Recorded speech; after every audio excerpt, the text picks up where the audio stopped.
জজ সাহেবের দৃষ্টিভঙ্গি থেকে আপনাকে আমি কিভাবে মূল্যায়ন করি সেই বিষয়ে দু চারটে কথা বলতে চাই। জজ সাহেব কী চায় এইটা কিন্তু আপনাকে ভাবতে হবে। এখন জজ সাহেব কী চায় এটা আপনি কীভাবে বুঝবেন? আপনাকে বোঝবার জন্য জজ সাহেবের কোর্টে বসে থাকতে হবে। আপনি যখন এই নবীন আইনজীবী যখন হয়েছেন, এখন তো আপনার খুব একটা ব্রিফ নাই, বা আপনি হয়তো কোনো সিনিয়রের সাথে এখনো জয়েন করেন নাই। এই সময়টি হচ্ছে আপনার জন্য সর্বশ্রেষ্ঠ সময়। প্রত্যেক দিন আপনি প্রত্যেকটি কোর্টে গিয়ে বসে থাকুন। আজকে এই কোর্ট, সারাদিন আপনি এই কোর্টে বসে থাকুন, কালকে ওই কোর্ট, সারাদিন বসে থাকুন।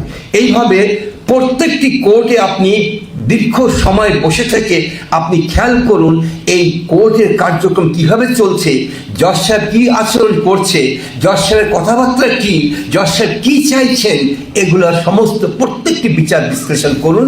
এইটা যদি আপনি করতে পারেন তাহলে অতি অল্প সময়ে আপনি বুঝতে পারবেন যে জজ সাহেবরা অ্যাকচুয়ালি কী চায়। আমি বলবো, আমি যখন বেঞ্চে ছিলাম নিশ্চয়ই আমার সামনে প্রচুর লয়ার আসতো, তারা কেউ কেউ কিন্তু বসে থাকতো যে আমি অ্যাকচুয়ালি কীভাবে কথা বলি, কোন জিনিসটা আমি পছন্দ করি, কোন জিনিসটা আমি চাই, কোন আর্গুমেন্টটা আমি পছন্দ করছি, কোন আর্গুমেন্ট পছন্দ করছি না, এগুলো বোঝবার জন্য কেউ তারা ওখানে বসে থাকতো। সুতরাং এইটা অন্যতম একটা উপায়, যেই উপায়ে আপনি কোর্টকে বুঝতে পারবেন, কোর্টের কী চাহিদা এই জিনিসটা বুঝতে পারবেন। এবং এইটা যেই লয়ার করতে পারে ভালোভাবে, তিনি একমাত্র ওই কোর্টে জজ সাহেবের সাথে একটা পার্সোনাল কানেকশন তৈরি করতে পারেন। এই যে দক্ষতার মাধ্যমে যেই আপনার তৈরি হয়, কানেকশন তৈরি হয়, জজ সাহেব যখন মনে করে যে হ্যাঁ এই আইনজীবী অত্যন্ত ভালো আর্গুমেন্ট করে, এই আইনজীবী মেধাবী, এই আইনজীবীর কথাবার্তাগুলো বিশ্বাসযোগ্য, তখনই জজ সাহেবের সাথে ওই আইনজীবীর একটা পার্সোনাল কানেকশন তৈরি হয়ে যায়।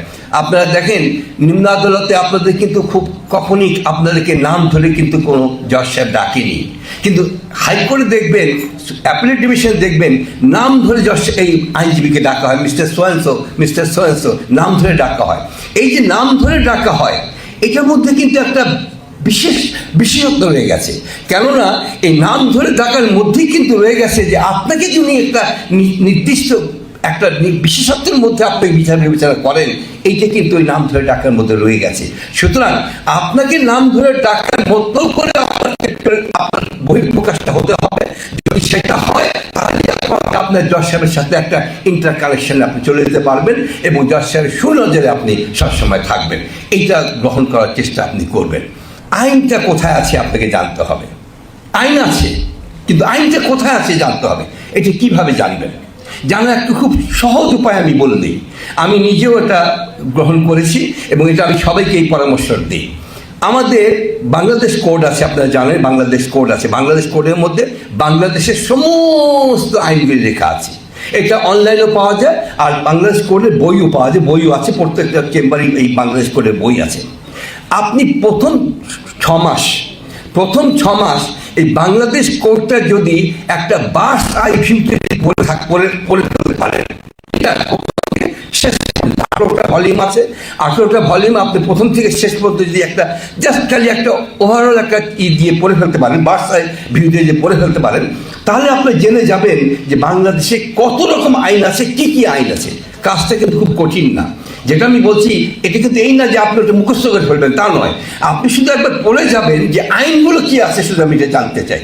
যদি এইটা জানতে পারেন যে আইনগুলি কি আছে, এইটা যদি আপনার জানা হয়ে থাকে, তাহলে আপনি যে কোনো সমস্যা যখনই আপনার সামনে আসবে তখনই আপনি ভাববেন যে এই আইনটা তো ওইখানে আছে, সুতরাং ওই আইনটা বের করে নিয়ে আপনি ওই আইনের সমাধানটা ওখান থেকে পেয়ে যাবেন। তো এই পদ্ধতিতে যদি আপনারা অবলম্বন করতে পারেন, তাহলে একটা ভালো আইনজীবী হওয়ার জন্য বিশেষ ব্যবস্থা আপনারা গ্রহণ করতে পারেন। এই